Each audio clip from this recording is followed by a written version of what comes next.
afternoon. I'm Henry Raskow with the Channel 5 News team. For today's breaking news, a man was trapped in a boat for 60 hours at the bottom of the Atlantic. I'll take you now to a live broadcast of the dive team.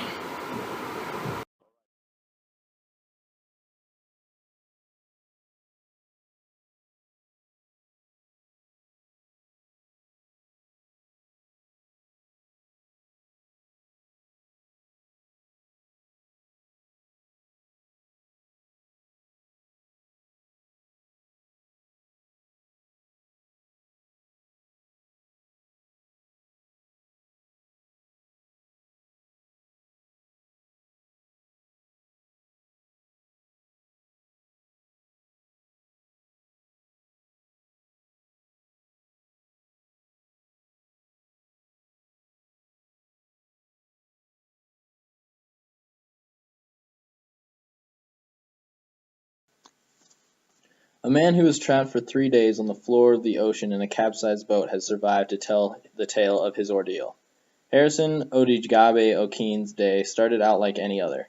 He was working as a chef on a tugboat near the coast of Nigeria and was just getting ready to prep for work when he felt the boat pitch wildly. The boat was overturned by a large wave, quickly filled with water, and sunk to the bottom of the ocean floor. All of Okin's co-workers were killed, but he managed to resurface in an air bubble trapped within the boat, his body submerged in icy water from the chest down. Okin had been trapped on the ocean floor in a capsized boat for 3 days by the time he was found, and he was nearly shell-shocked to realize that he had survived. Rescuers asked him his name, and he gave them a drink of water.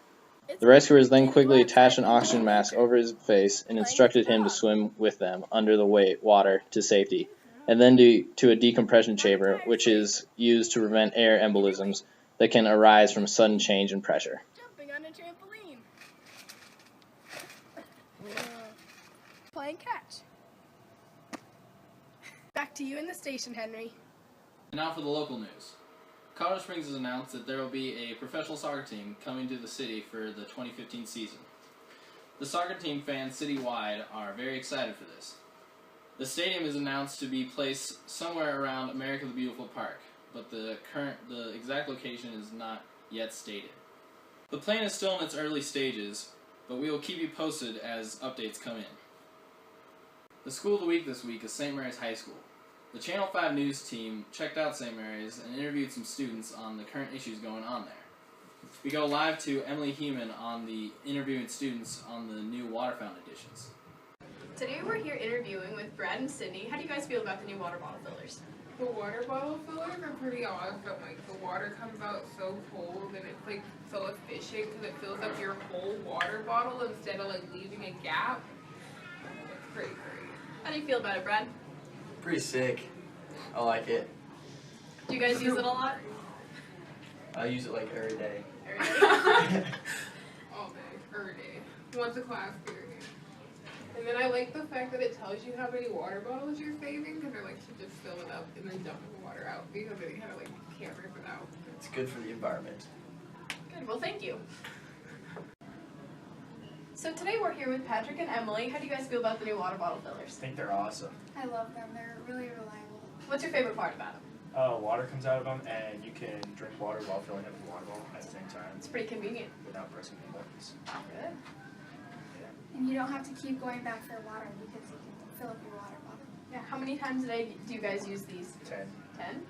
How about you? 4? Alright, that's a good number, thank you. No problem. Next we have Ben Breyer with sports, who interviewed the St. Mary's basketball team on their current season. Thank you, Henry. Today I'm here with Alex Greenlee and Robert Delfeld. I have a few questions for you guys about basketball season. How's the season going so far? It's going really well so far. We're 1-0 and we just beat TCA by like 19, and they're pretty big rivals. They're in our high school, so that was a big win for us and a confidence booster. We got 2 games this week. Robert, how do you feel the season will go in the future? What are some of your expectations? Well, I expect us to be a very good team. I think we have very good team chemistry. I think we work together very well, and I think it'll be a season to remember for us. Now, do you guys have any superstitions you may put in place before you guys play the games?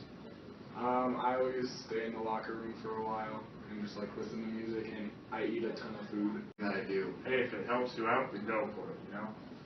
Now, lastly, fashion seems to be a pretty big topic when it comes to basketball. Do you guys have any special fashion designs or anything you might wear? I guess people sometimes wear some pretty crazy shoes. I mean, socks are always a huge deal in basketball.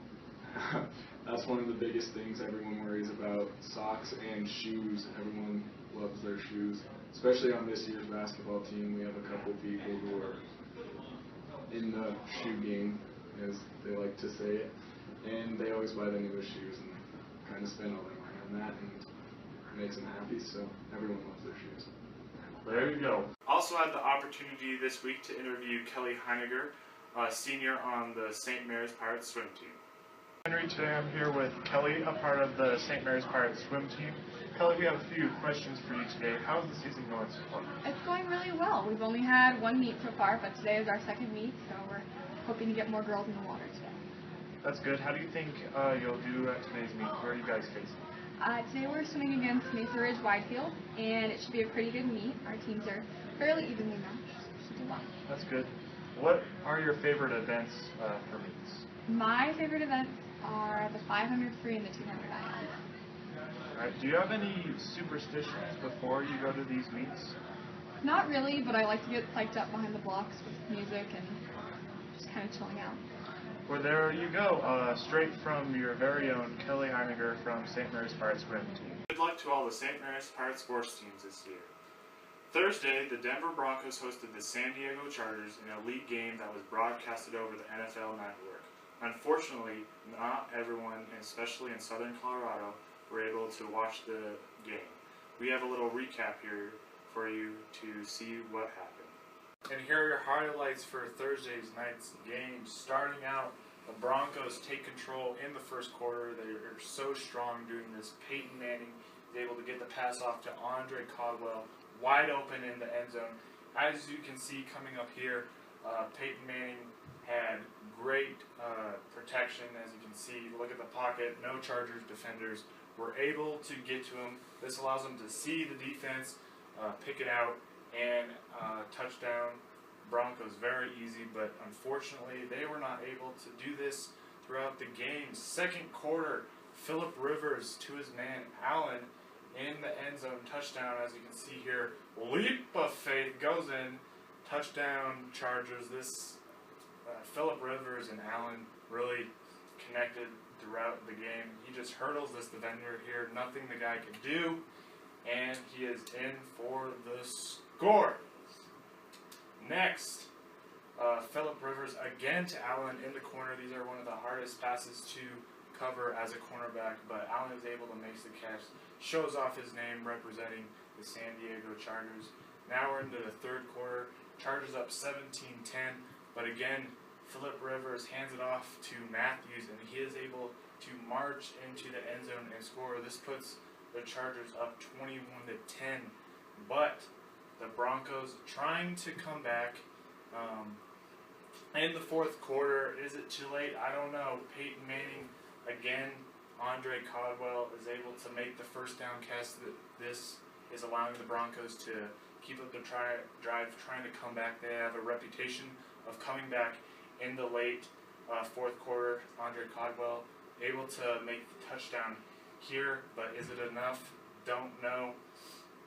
Now Chargers up 24-16. Chargers are trying to put some score on the board again, but the Broncos are able to make a good hard stop here. As you can see here, the Broncos are trying to put together a comeback. However, Peyton Manning's arm gets hit. He throws the interception. This will cause the game to pretty much be sealed up for the Chargers. In the end, Chargers win it 27-20. Back to you, Henry. That's good reporting. On behalf of the entire Channel 5 News team, good night.